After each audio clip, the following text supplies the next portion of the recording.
Okay, yesterday, after I started uploading the video, I came back out and was messing around with that little power box that I bought, and I discovered something.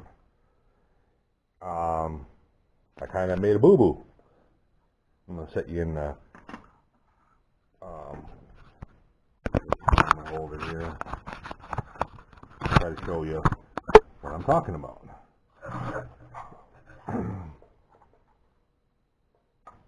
When I put the cord on and checked everything, I neglected to notice that on the side here it's set at 220. So I slid it over to 110. I'm surprised that it put out 12 volts at 220.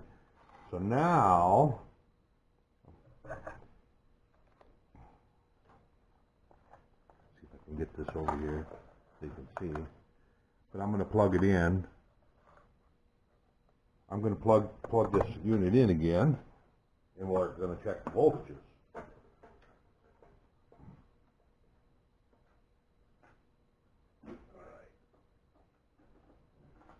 Got it plugged in, lights on over here. Back up a bit. Okay, I don't know if you can see my meter here, but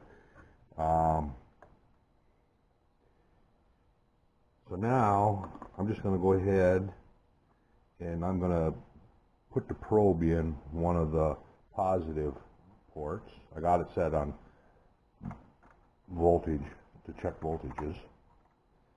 I put the probe into there, and then I'll take the negative probe, put that on one of the negative banks.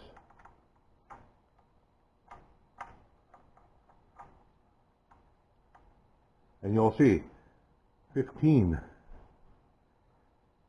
So with that switch at 220, it was at 12.8, or no, 11.82. Well, there is an adjustment right here. So what I have to do is take and adjust this down and get the screwdriver in the slot.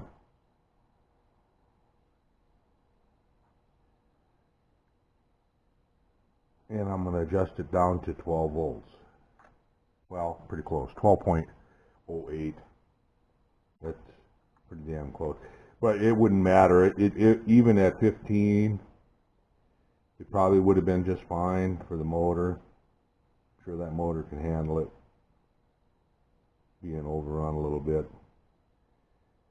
But I'm going to leave it like that. But anyway, it's kind of a boo-boo on my part, because I never noticed that this was switched or to 220, and I'm suspecting that they shipped it out of the factory that way, so that in case somebody put it on 220 and forgot to switch it. I don't know. I'm going to unplug it here. I'm still debating on putting the switch in under here, so I am going to take this out and take it apart. That's what I was doing yesterday when I discovered that. I had started to take the screws out of it. Turn this off, get this out of the way. I had started to work to take the screws out of it, and then I noticed, oh, 220, 110, it's over on the 220. I'm surprised, like I say, that it actually put out that kind of voltage with only half of the voltage going in. So anyway, I got most of the screws out of it. Don't want to lose them.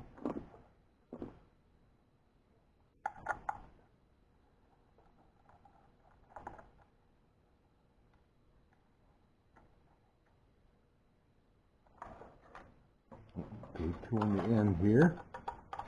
Oop.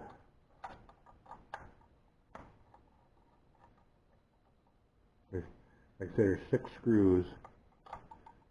That's what I'm thinking. And then it's sealed here too. I'm going to break the seal. So I'm going to I'm going to break the seal on it, so warranty's gone. Alright, now let's see if I can.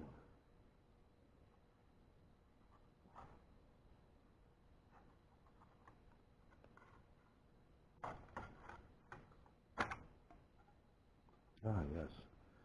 And it's a plug. It's a good deal. It's got a plug in on it. So the fan, the little fan switch there, I'm just going to unplug that. I got to get the little tab over.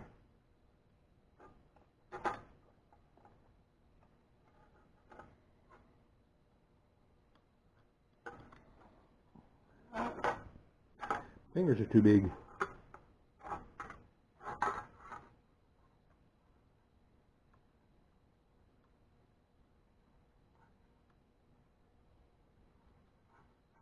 There we go. There's the inside of it. And what I am going to do is, there's plenty of room here, anywhere along here, and I'm going to go ahead and probably put the switch right up here and then run the wire back down into there. I think I'll take the fan off of here, so all I have is just the cover. Take the fan right off of here too. Ooh.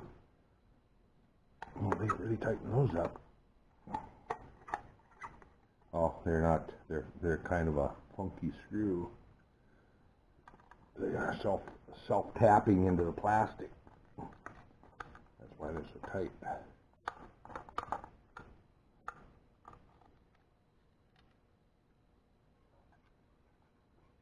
There. We'll lay that there. So now I just want to figure out where I want to put that switch. We'll get the switches down.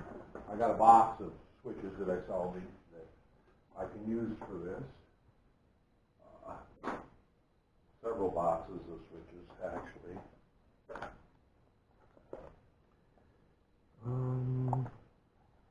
Just a little one. I think I'm going to use that one right there. And it's rated for, this switch is rated for, even though it's really small. No, it doesn't say the amperage on this one, but I'm sure it'll be fine. Let me find a different one.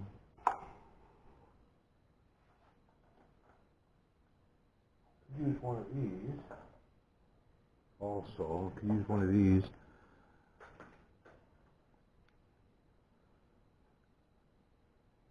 They're rated at 6 amp, 125 volt, which would be fine for it. So that would go right there somewhere. I just don't want to be over top of that. It could be over top of the capacitors back here.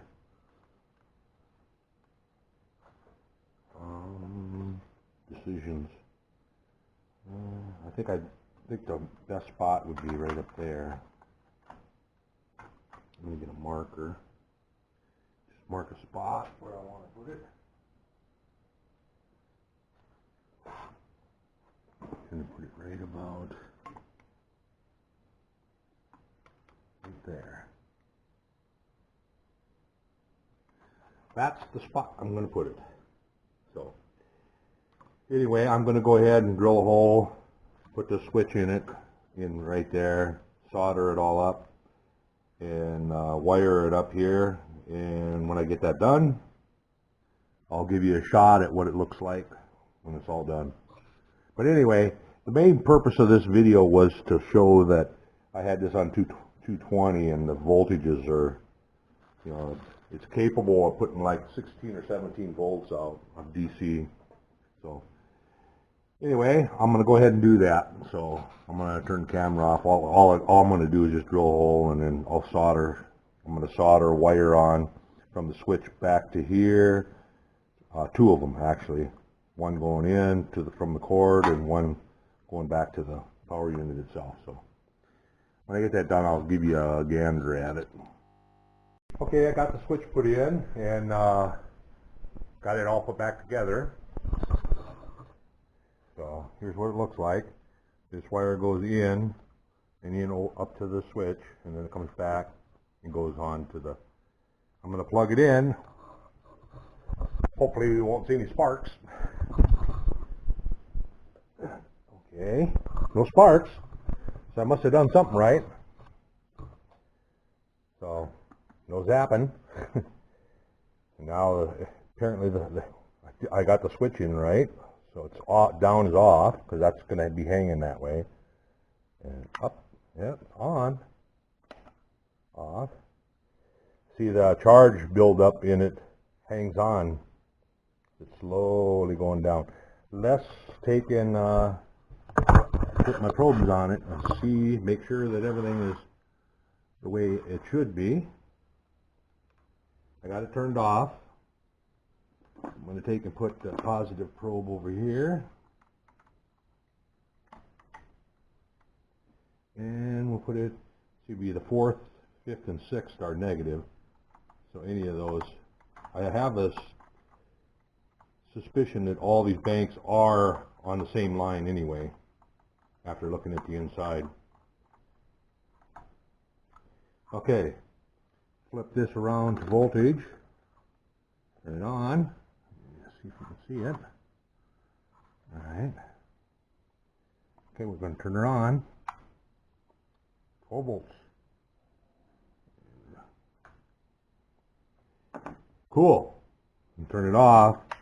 The voltage hangs on because nothing's using the voltage. It's the capacitors take a while to discharge in there. If it was under load, okay, let's do that. Let's put a light on it or something.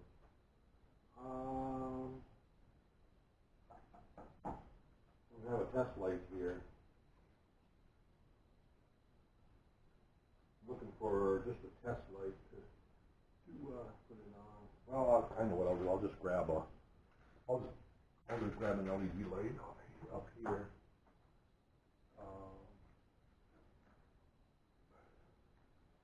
One of these LED lights. I bought a bunch of LED lights with a bayonet bottom. I'm going to convert my low voltage driveway lights to. And which one's the negative? Okay. Long one is the negative, the long prong, and the short one is the positive, supposed to be anyway. So I should be able to put this on bank number 2, put this on bank number 5, and when I turn it on, that should light up. Oh, what did I do wrong? Oh, it's just not, just wasn't making contact here. Let's try it again. My little alligator, I need to buy some bigger alligator clips. These are just a little too small for my tests. They want to keep popping off.